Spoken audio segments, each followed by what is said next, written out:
È il 13 di novembre, giorno 32.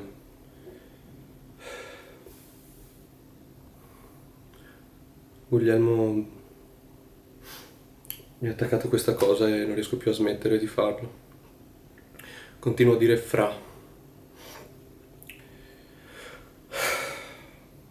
Chiamo tutti fra. Dico fra anche agli stranieri.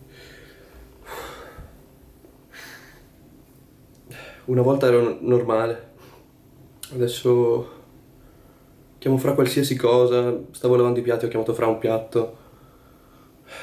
Ho detto fra a mia madre in videochiamata e ho come l'impressione che non finirà mai. Ho paura.